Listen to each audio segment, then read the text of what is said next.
Hello to everyone. This is Avid Academy Ranchi and we are going to have a discussion on currency design.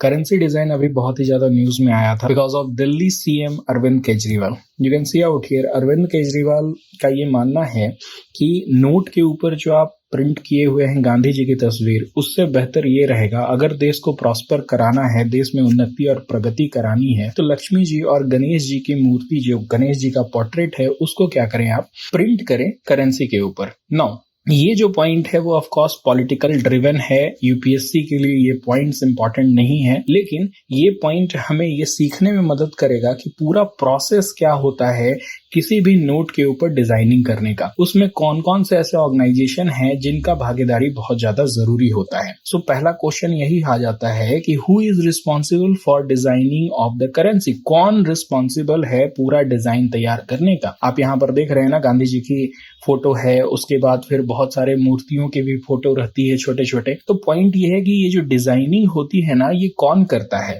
ये पूरा process को समझते हैं हम लोग. अगर एक लाइन में बोला जाए तो पूरा प्रोसेस की जिम्मेदारी रिजर्व बैंक ऑफ इंडिया के पास होती है और पूरा प्रोसेस का अप्रूवल करना गवर्नमेंट ऑफ इंडिया के पास होता है. देखिए, कोई भी इंडिया में पावर जो है ना, किसी भी ऑर्गेनाइजेशन को ऐसे ही नहीं मिलती है. उसके पीछे कोई ना कोई कानून होता है. सुप्रीम कोर्ट के पास जो भी पावर अगर आप देख रहे हैं होता है, वो पावर डिराइव किया जाता है कॉन्स्टिट्यूशन के द्वारा. ओके, तो हर एक ऑर्गेनाइजेशन जो इस देश में काम कर रहा है, उसके पीछे कोई ना कोई एक कानून होगा जो कि संसद में पास हुआ होगा, और वो कानून जो होगा वो पावर दे रहा होगा ऐसे ऑर्गेनाइजेशन को. वैसे ही ये सारा प्रक्रिया का जो पावर है जो रिजर्व बैंक ऑफ इंडिया के पास है, वो उसे मिलता है reserve Bank of India act 1934. Now section 22 जो है रिजर्व बैंक ऑफ इंडिया 1934 का, वो आरबीआई को ये पावर देती है कि आप क्या करेंगे, बैंक नोट को इशू करेंगे. The sole right to issue any bank note is given to the Reserve Bank of India under section 22 of Reserve Bank of India 1934. और उसी कानून का जो सेक्शन 25 है, वो सेंट्रल गवर्नमेंट को ये पावर देता है कि जो भी डिजाइन है, फॉर्म है, मटेरियल ऑफ बैंक नोट है, उसको क्या करें, आप अप्रूव करें. तो अगर पूरा प्रोसेस को मुझे अगर बताना है तो मैं ऐसे बताऊंगा कि जो डिपार्टमेंट है डिजाइनिंग का, वो क्या करेगा, डिजाइन को कंप्लीट करेगा और आरबीआई को भेजेगा.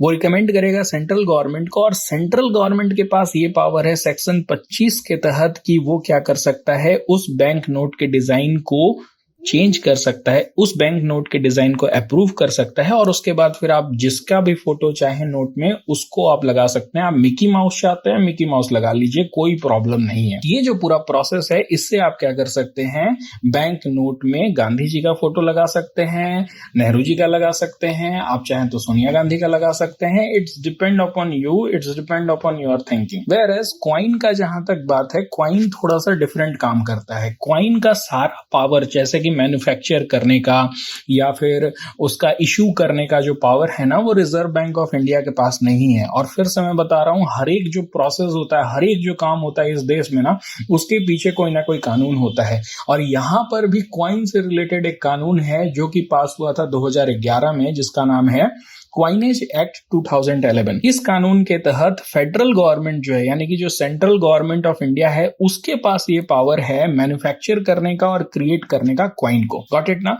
वेयर एज आरबीआई को इसी कानून के तहत सिर्फ पावर मिला है डिस्पर्स करने का, यानी बांटने का, यानी कि उसका रख रखाव करने का. भारत सरकार के पास 4 ऐसे मिंट ओन्ड हैं जिससे कि वो इस तरह के क्वाइन जो हैं उसको इशू करते हैं. ये लोकेटेड है मुंबई में, हैदराबाद में, कोलकाता में, नोएडा में, जहां से ये सारे क्वाइंस जो हैं वो उसका प्रोडक्शन होता है.